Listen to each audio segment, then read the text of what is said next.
Bishop, nice to see you on Good this morning. very busy weekend coming up. We have All Saints Day and All Souls Day. It's a busy weekend for church. Why do we celebrate a Feast of All Saints? What does that mean when we put all the saints together? What does that mean? Well, we are celebrating all those saints who probably are unknown to us, that are not canonized, that are not known to a lot of people, but that are in heaven. And it's the communion of saints that we're celebrating, and we recognize that there are people who have, are in God's presence, praying for us. We have a relationship to them. This is the church. Mm-hmm. And this is kind of strange because All Saints Day is usually a holy day of obligation. This year, because it's a Saturday, it's not a holy day of obligation. Can you explain that a little bit? People get confused about that. Well, the rule has been that when a holy day comes on a Saturday or a Monday, it's still a holy day, but there's no obligation this Sunday. So trying to make it easier for people than have to come to Mass 2 days in a row. Well, some people like it and some people don't. But again, it was an effort on the American bishops to give them some relief, and that. But again, it remains a holy day, but not a day of obligation. Mm-hmm. But on Sunday this year, it's November 2nd, and it will be All Souls Day, That's which right. is another day.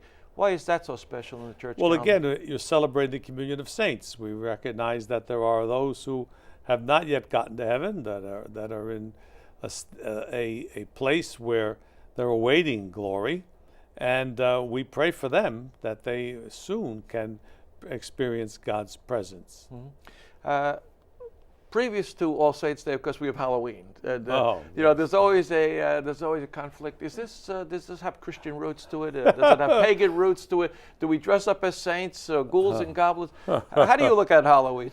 Well, Halloween was the eve of All Saints. It was a day that people prepared themselves to celebrate All Saints. Again, it may be sometimes where there was some thinking of the occult, but it was in the more positive way to dispel the evil spirits, not to call them to be our friends or to dress up like them. That was it's basically a reversal. It's become a pagan feast, basically. Yeah. It's really paganism at its best. I mean, there's no religious significance to it, but it's a day of rejoicing and fun, and it's hard to criticize it too much, but it's not exactly something I think that is a good thing. Yeah. One of the practices in this diocese is to have field masses on All Souls Day, and even though it's a Sunday this year, that practice will continue. You'll be saying Mass, I think, at Mount St. Mary's in Flushing.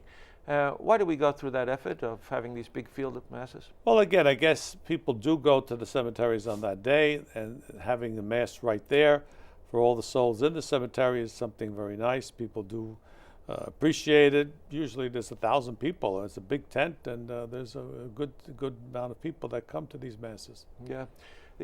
What's the benefits to being buried in a Catholic cemetery? I mean, first of all, Catholics are not obligated to be buried in a Catholic cemetery. No, I think that clearly, but again, the idea of the consecrated ground, I think it's clear that we see some other cemeteries that got into disrepair and bankruptcy, but I think the church is a little more stable. I think if you're buried in a Catholic cemetery, you know you're going to be there for all eternity.